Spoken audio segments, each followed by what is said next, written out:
Ron DeSantis is like, I'm going to run for president because I want to defend Trump even harder than Trump ever could. And that's a really weird message to run on when you're running against the man himself.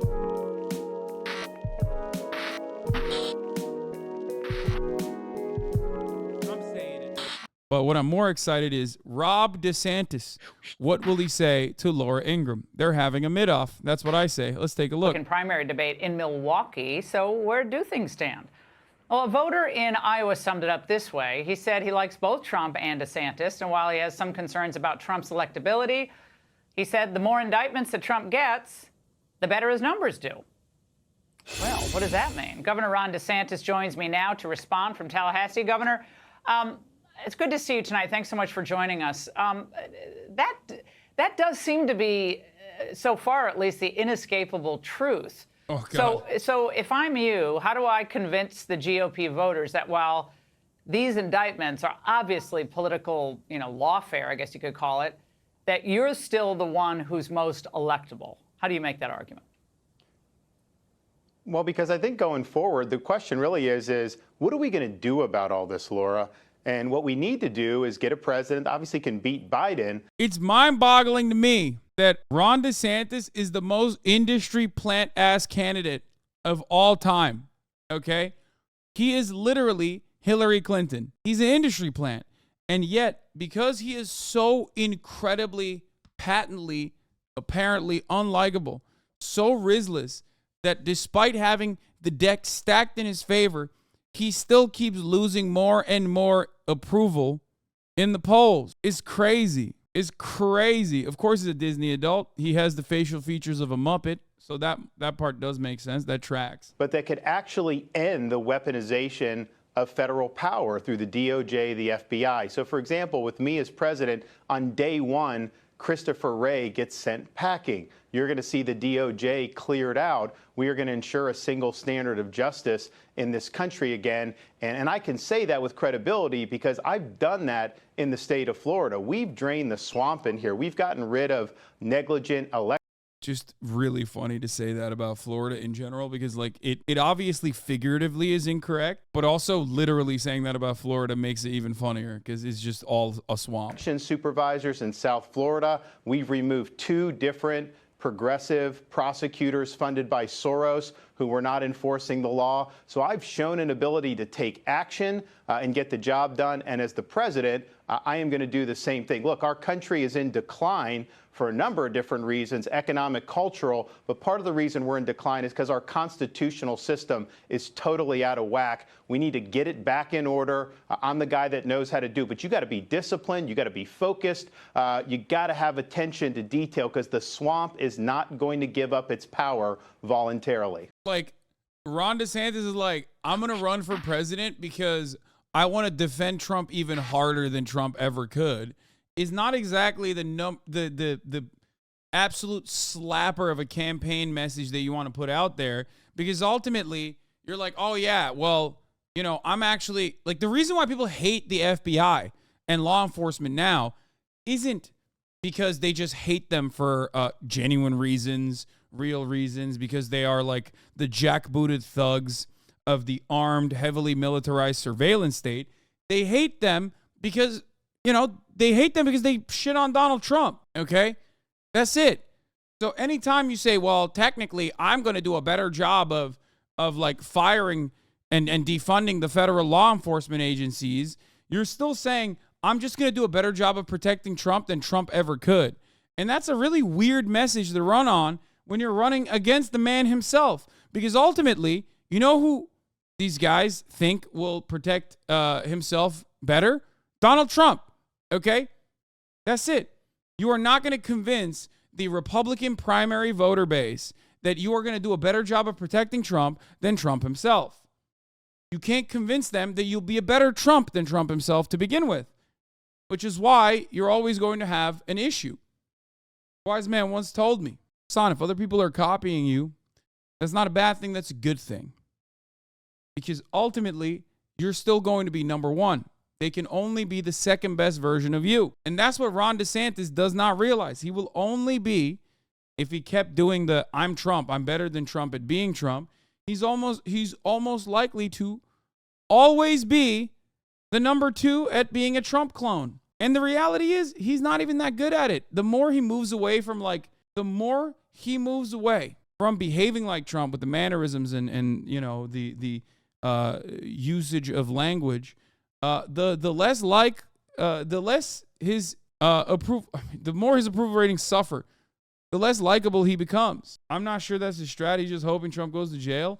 I know he's just hoping Trump goes to jail, but what he fails to recognize is that even if Trump goes to jail, he can still win the Republican primary, okay? And if Trump goes to jail, and let's say the RNC operates like the DNC does and says, well, sorry, you're in jail, so we've made a new rule where we've decided no, presidential candidate that won the primaries that's in jail is or is under serious legal scrutiny is allowed to be the presidential candidate, then you have depressed your voter turnout for the general dramatically. The most active base of support within the Republican Party is the Trump base of support. They're there no matter what. They ride or die, right? So let me tell you, if you cut those guys out by fucking over Donald Trump, you're going to have a major problem in your hands because they don't give a shit about the Republican Party. They care about Trump. And Ron DeSantis, on top of that, doesn't have the charisma to actually fill the void left by Donald Trump. It's like trying to fill the charisma void that Barack Obama left in the Democratic Party with Hillary Clinton. They are basically running the DNC gambit from 2016. That's it. So do you think that if Trump were to win, that he wouldn't fire Wray or wouldn't try to reform? For the record, that's why I always say Donald Trump is Obama for white people. Like, Obama was incredibly charismatic, ran very progressively, which he didn't obviously follow through on, but ultimately he was very charismatic. He activated bases of support from younger generations that had not been seen and has not really been seen since in a cohesive, consistent manner, with the last election exception, which was mail-in ballots, historic COVID turnout. Everybody wants Donald Trump out of office. So obviously that's not a great example because I don't think that those results will ever be repeated, especially due to universal mail-in ballot registration and early access voting. Like, those two things made it a very different election. Analyzing any other election that comes after that, looking at that election, you're gonna arrive at really, really wrong interpretations. But anyway, yeah, Donald Trump is Obama for the Republican Party in the sense that he comes at it like an outsider. He rails on the institutional control of the Republican Party. He wins. He's very charismatic, and then the Republican Party looks at that and can't figure out a way to streamline that thing. You know what I mean? They can't do that. They can't recreate Obama in the Democratic Party, just like you can't recreate Trump in the Republican Party. I'm so interested in seeing what voter turnout will be in 2024. There's two competing factors when you look at voter turnout in 2024. One factor is ease of access to voting. It has stuck in many other places, like the prior allowances that were made for universal mail-in ballot registration, early access voting was objectively a good thing. So a lot of people will most likely take advantage of that. A lot of states haven't been able to roll that back successfully. So on that front, that increases voter turnout no matter what.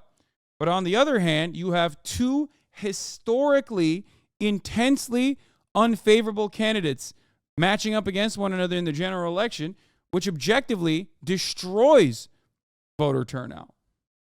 Think about it. Joe Biden, not liked at all. What was it, like 75% of the Democratic Party wished he would not run for re-election in 2024. That is insane. That's an incredible, impressive statistic, okay? Impressive level of fuck up. On the other hand, a lot of Republicans, not to the same degree as Joe Biden, but a pretty sizable chunk of Republicans also think Donald Trump shouldn't be running, you know? So that is going to be a really, really bad race. You say 70% of Republicans think Biden didn't win. Certainly fine. That's an insane statistic. However, that doesn't necessarily mean that like they're going to go out and vote. You get that, right? Because 70% of Republicans think Biden lost and Trump is still the president means that 70% of the Republicans are jaded by the electoral process because they legitimately, in their heart of hearts, believe that Donald Trump is still the president, and yet it was stolen from them, which actually turns out is not good for voter turnout. Why do you think the Republicans, at least those in positions of power, positions of control, have been kind of railing at Trump's whole the election was stolen from me shtick? Because at a certain point, you have to realize all you're doing is telling your voters that your vote doesn't matter. So no matter how delusional 70% of the Republican voter base is, which, by the way, that number is probably smaller now. I don't think that number is as crazy nowadays. Like, that percentage is probably not accurate, or it depends on how they ask that question. You know what I mean? Whenever you talk about how much Trump was really the president, and he still is the president, you keep telling your own base of support that, no matter how hard you vote, even if you vote extra, even if you vote illegally, it doesn't matter. Democrats are still going to steal it from you. Yeah, this happened in the Georgia runoffs. Remember? This directly happened in the Georgia runoffs. There were tons of hogs who said they didn't vote in the Georgia runoff because it was rigged. So how are you going to get those guys back? How? From the FBI, it seems like he has a personal interest in really doing that at this point, no? Well, he had 3 years to fire Christopher Wray, and he didn't fire him. And remember, I went to the rallies in 2016, Laura. You remember them. Lock her up about holding Hillary accountable. And then 2 weeks after the election, he said, never mind that I said that, and let her off the hook. And so I think if you look at, and I give him credit, even though we're competing for the great things he did do, but one of the things he did not do was drain the swamp. I mean, the swamp got worse in his 4 years, and you had people like Wray, you had people in power who were not getting the job done. You got to take very swift action, and you got to make it happen. Now, there are GOP strategists, I think this was a piece in The Hill, that are predicting on the Senate side and on the House side a turnout disaster if Trump doesn't become the nominee governor, saying that many of his core supporters, who are estimated to make up 25 to 35% of the party base, will take their ball and go home. Now, we saw this somewhat in Georgia during those runoff elections, Governor. Are you concerned about that, and how will you spur turnout if indeed you win the nomination? Well, I would also say 2022 in Georgia, you saw Governor Brian Kemp win a thumping re-election, better than a lot of people were predicting. Donald Trump opposed him throughout that election, even suggested Stacey Abrams would be a better governor. And then in Florida. Bro, what are you doing? 90% of viewers here don't care about that. They maybe like you, but no one wants to see Fox News views. That's weird. No one gives a fact. It seems boring. Don't be butthurt. Don't ban me. What? You're wrong. First of all, this is a goddamn stream full of patriots, brother. And you're wrong. I will not ban you for being incorrect, but I will give you a stern talking to. 90% of people do care about Fox News. We're the real patriots, brother. You're surrounded by MAGA patriots. I don't know if you know this, my friend. We love Fox News because it's the only truthful news outlet in America. What are you saying with your libtard mind? Snowflake? Are you scared, Snowflake? Your millionaire ego got swifted far away the ocean? Wait, what? I don't even know what this means. Anyway, hell yeah, I'm a millionaire, brother. I'm a goddamn small business owner in the United States of America, the freest country on the planet. Okay? It means you got far. Too far for us. Further away I am from you and your snowflake libtard ways, the closer I am to the truth. Patriots are in control. Why is he so dramatic? I don't know. I don't know what's going on. This ain't fun, my man. One of the greatest things that Twitch has created is this environment where like you can just yell at the TV. If you always wanted to yell at the TV and have the TV respond to you, now you have it. You know what I mean?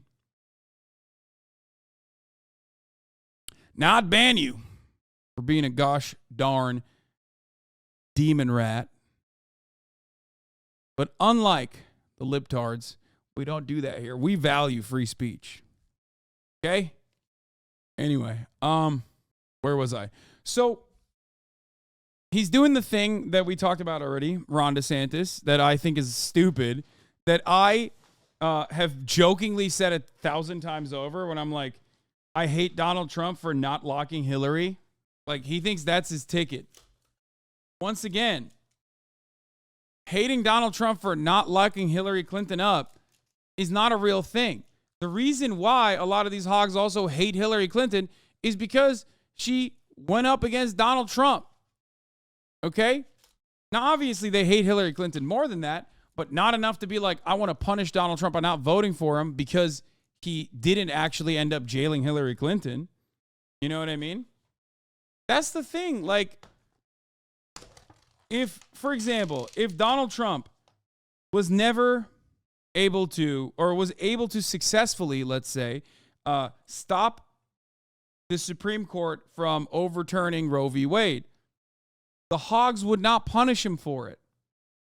Because a lot of people do not understand that, one, you cannot outflank Trump from the right, just like the Democrats can't outflank Republicans in general by trying to appeal to the patriotic sensibilities of the American population, because that's just not how elections work.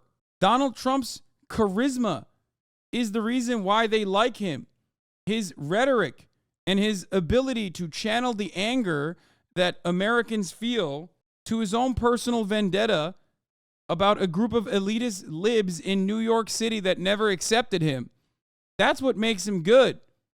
His also profound ability to just communicate with ease the things that television men say in civil ways. Television man says, great replacement is happening, right? Where Democrats are opening up the floodgates of immigration, and this is a dangerous prospect for Western civilization, American culture, yada, yada. Donald Trump says Mexicans are rapists. Mexicans are maliciously sending their rapists over the border. That is a significantly better way to propagandize to the average dumbass. The safeguards are off in that situation. You cannot out-hog the hog man, because the line isn't an ideological one for the most part. The line is designed by Donald Trump himself as a singular individual, not dissimilar to Barack Obama. You get it? Donald Trump chooses the line of rhetoric that you have to abide by. Florida, we won re-election by a record margin for a Republican, over 1.5 million votes. Donald Trump attacked me 3 days before the midterm election. And so I think when you're talking about voters in our party base, that may be a problem if you nominate some Rockefeller Republican, but it's not going to be a problem if you nominate somebody like me who has a proven record of delivering on America First policies. And how many people get elected, they overpromise and they underdeliver? I can say with credibility, I met all the promises I made to the people of Florida. In fact, I over-delivered on my... This is the secondary problem. That is a more holistic problem that the Republican Party faces, which is you're not supposed to deliver on those promises, you fucking idiot. You're supposed to do some of it, not all the way. Because when you go all the way, you don't have an alibi. You have no exit strategy. You can't just be like, oh, these Democrats are going crazy over my policy changes. It's not actually real. They're just greatly exaggerating. It's like this, okay? Every racist person throughout history has known that racism is a bad concept. Like, they might be racist themselves, but they don't want to be called that. They don't want to be outed as a racist, because if they're outed as a racist, or if they're called racist, like, then all of a sudden, their ideology is associated with a bad thing that people kind of understand is bad, right? So you always need to have an exit strategy. You always need to be able to say, oh, I'm not racist. You're being ridiculous. You're being silly. When you realize that the Republican Party's own voters don't fully comprehend the Republican Party's strategies and the Republican Party's legislative agenda, when faced with the actual legislative agenda of the Republican Party, Republicans, on average, say, that's not real. That's not what they're doing. That'd be far too cruel if that was the case. Trump is smart enough to know that people don't actually want economic conservatism. That's why he promised not to touch Social Security and Medicare. He also understands that he must attack groups that have no political power. That's why in 2016 he held the pride flag, because getting a few percentage of the gay voters was enough for him to win. DeSantis would absolutely get destroyed. His politics supports by 35% most of the country. I don't think like the gay support one way or another is all that important. My point is, you're right about saying that Donald Trump actually read the room better at a time when like the bathroom bill was deeply unpopular in North Carolina. He very quickly was like, yeah, I don't give a shit about this gay stuff. Like, who cares where Caitlyn Jenner pees or poops in as long as she's peeing and pooping inside of the Trump Towers, I'm fine with it. Like, and also there were, plenty of like LGBT for Trump apparel. There was merchandise, you know what I mean? Like Trump famously posed with the LGBT flag that said LGBTs for Trump. There was gays for Trump, all this shit. The environment has shifted a little bit where you always have to keep pursuing further and further more aggressive policies. So that's why people are just in broad daylight saying incredibly profoundly transphobic, homophobic things on the Republican side. But that has I think, negative consequence for them, because then they come across as cruel and unusual to the average moderates that are like, yeah, well, my son or daughter has like gay friends. You know what I mean? It's like, fucking chill out. Like, you're being a little crazy. Not that they care all that much. They can look the other way as long as you are giving tax cuts and as long as you're like owning the libs and shit. Ron DeSantis' problem is that he's made that his primary, his modus operandi, his only thing. Okay? And when you make that your only thing and you actually pursue like genuine, tangible legislation, then people see the impact of that. Abortion being the greatest example of this. Because you no longer have plausible deniability. Everybody knows pro-life means you want a 14-year-old rape victim to not be able to get an abortion in your state. Everybody understands that. Pro-life now means and is now permanently associated with the truth. Right? Why is everybody going crazy? What is going on? What? 33-month subscriber. Are you having a... Shadow was going freak mode in chat for a while, nothing to worry about now. What real news talking about buying expensive shit? When is he going to defend his friend Linus? Stod's not going to fuck you no matter how much you simp, bro. He's not going to... Dude.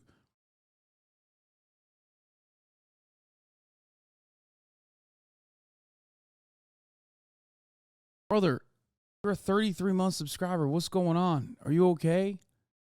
Like, why do you have so much fucking deep, undesirable resentment towards a person who you've given $5 a month for 33 months, avoiding top of the hours left and right for 33 months by subscribing for $5? Okay?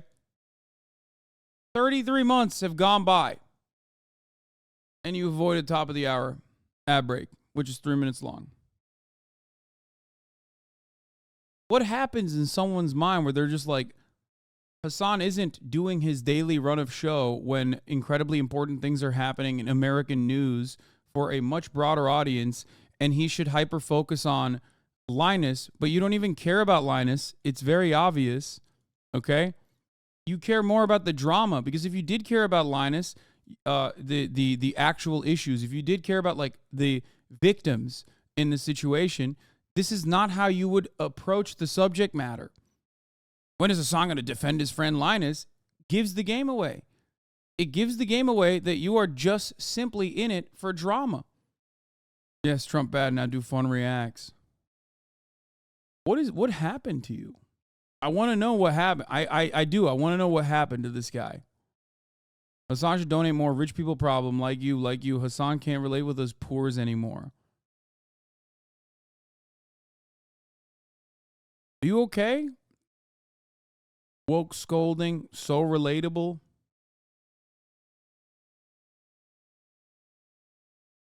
Like what's happening? Anyway, here's a 3-minute ad break now. That's what's happening. But seriously,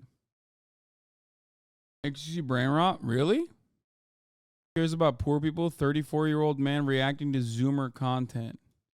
I mean, it seems like he's been here every single day and just like hating for a while. Hasan strawman time, making people up again, insane food takes. Like most of his output in the chat is just like negative overall. Like he hasn't said anything good. You got carried, so you can afford it. He's a real piece of shit. I can't find where, I mean, this man's been banned before too, but I just can't simply find where the turn happened. I think it's around here though. I think this is when it happened.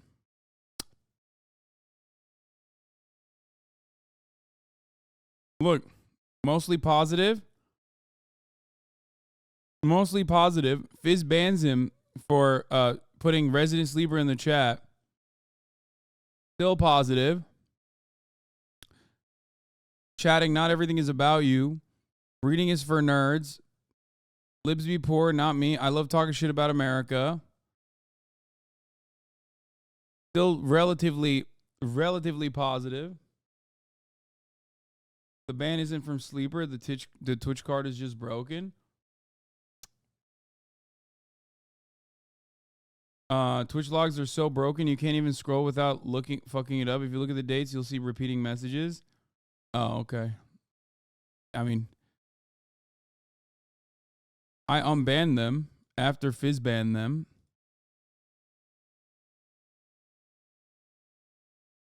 It seems. Oh, that's from today. Never mind. Anyway, well, I guess we'll never find out. I unbanned them, hopefully, hoping that we can comprehend what's happening. Oh, he's just saying stop harassing me over and over again. Or wait, they're unbanned, but they're not saying anything. No, that's not a good look, homie. Calling people out and your mob is attacking and clowning the person. I just thought mental health is a serious issue, but you let the guy get clowned on. That's just weird. Okay. I need you to understand something. This is super serious. Chat does end up piling on people. I do tell them not to do that regularly. But what you fail to comprehend is like, this dude is literally adding other chatters and shitting on them. At what point is it that like, well, you agree with that guy, so it's fine that he's like engaging in harassing behavior in the chat, but it's actually really fucked up that we're taking action. You know what I mean? It's very odd. Very odd to behave like this. You know? Like, it's fine to dish it, but you get fucking... but the Twitch streamer that you're trying to get the attention of finally recognizes you in the chat, and then all of a sudden, you're like, wow, this is really fucked up. I can't believe you said that.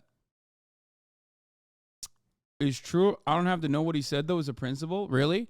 So if someone was a transphobic Nazi, let's say, not that chatter was, but if someone was a transphobic Nazi, you would have that same principle where you're like, wow, it's really fucked up. Why are they clowning on the transphobic Nazi who's like saying white supremacist things in the chat? Because that does happen regularly.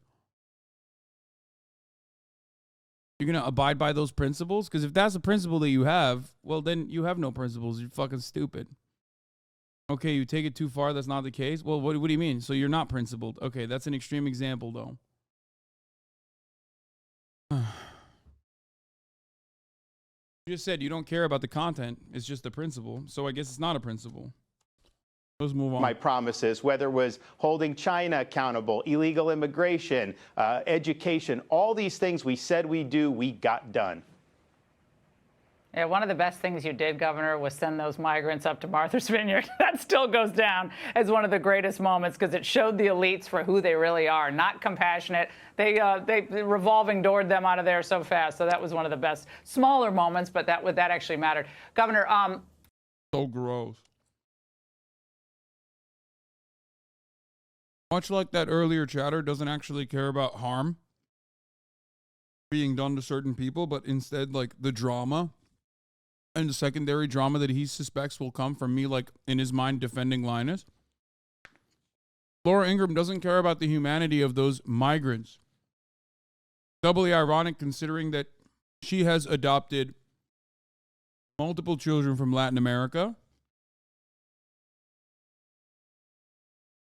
She doesn't care about that at all. She loves the story because it owns the libs. These are not people. These are simply talking points. These are simply pawns in a larger scheme to own the libs. It's fucking nuts to just show your disdain like this. So flagrantly. So openly. Which, by the way, yeah, they lie about that shit all the time. How migrants flown from Martha's Vineyard came to call it home. Yeah. Like, that part isn't even true. They just straight up lie and say, like, oh no, they got owned. They got fucking pushed out immediately. A 3-year-old died aboard the migrant bus headed from Texas to Chicago. For the record. 4 days ago. Great stuff. Motherfuckers have blood on their hands. But they don't care. These aren't people to them. They're just talking points. And even in that talking point, they don't even give a shit. Like, they openly claim in one breath that they care about these people's lives, but liberals are the ones who don't, while simultaneously using them as a talking point. It's wild to me. Chris Christie, he's out there, sticking his chest out saying, like, I'm number 2 now in New Hampshire. You worried about him?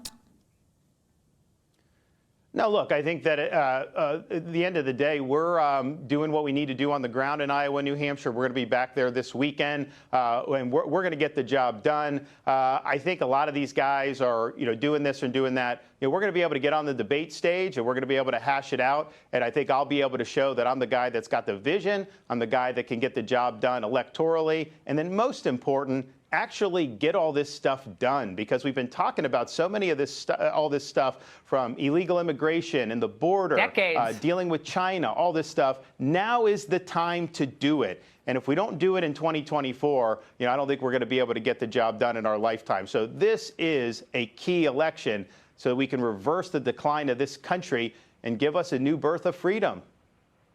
Hey, okay. Sean Hannity here. Hey. Okay, once again,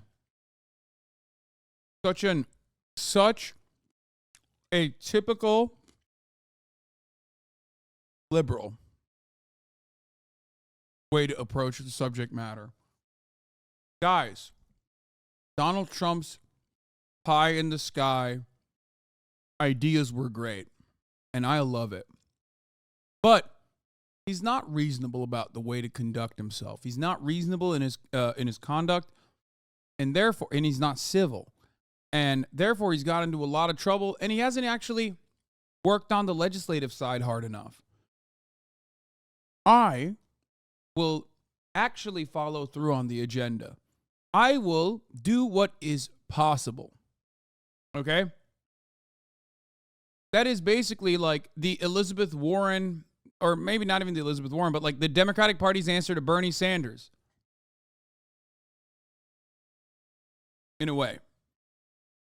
Obviously, Ron DeSantis is trying to outflank Trump by going even further right, whereas the Democratic Party was